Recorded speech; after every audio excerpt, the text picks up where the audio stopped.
A couple weeks ago, I had texted Nell Gurman and asked her where she thought I might best fit in, what service area I should sign up for Community Cares Sunday. I had just had a recent knee replacement and I needed to have something to do that would allow me to sit down. Well, Nell suggested that I should do the free market, which was going to be set up at Chief Charlo School.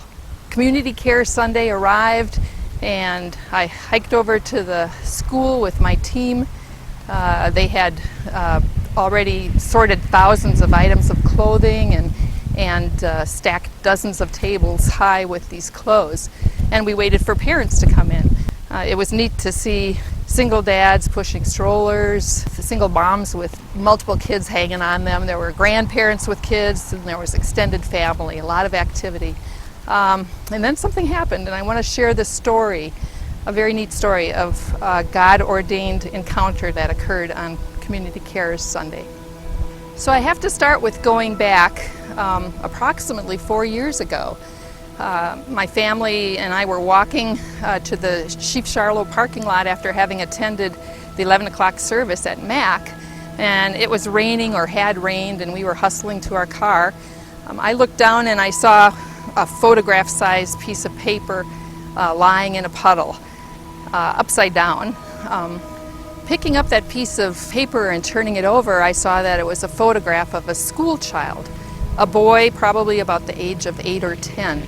I turned it over again and looked, and there was a little sliver of Scotch tape, and I saw the name Devin written on the back of this photo. I briefly thought of maybe turning it back into the school the next day, but something prompted me, I believe it was the Holy Spirit, to just tuck that photo in my Bible and commit to praying for that child and for his family. Over the years, I would do that. Sometimes the photo was shuffled behind note cards and sermon notes, and I didn't see it for a while, and I would forget to pray for Devin for a couple weeks, but then I would reshuffle and I'd find him and I'd pray for him. Sometimes I'd even put my finger on his head and say a prayer.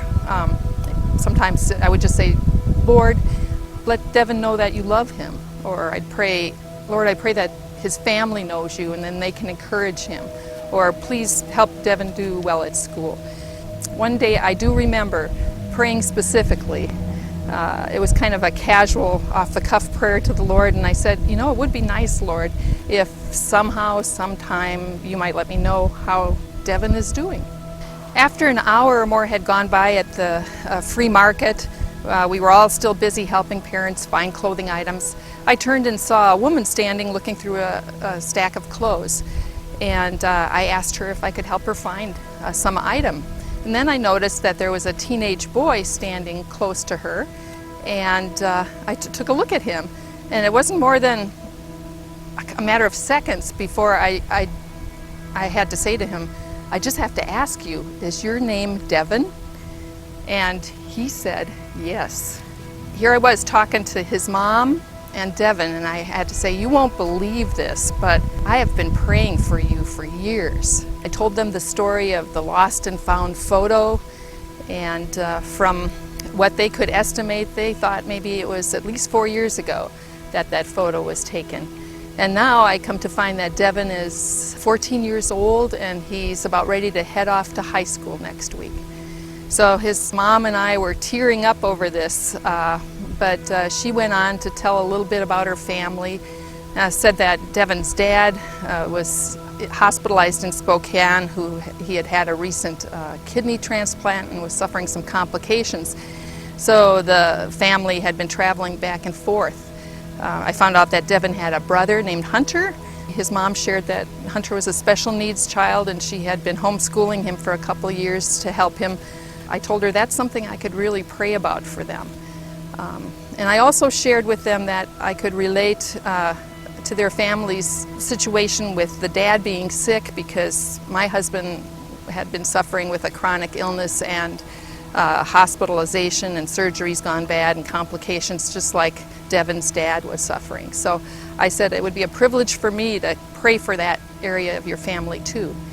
And what we decided to do was exchange phone numbers and we decided that after they returned from one more trip to Spokane, we would get together in the coming week.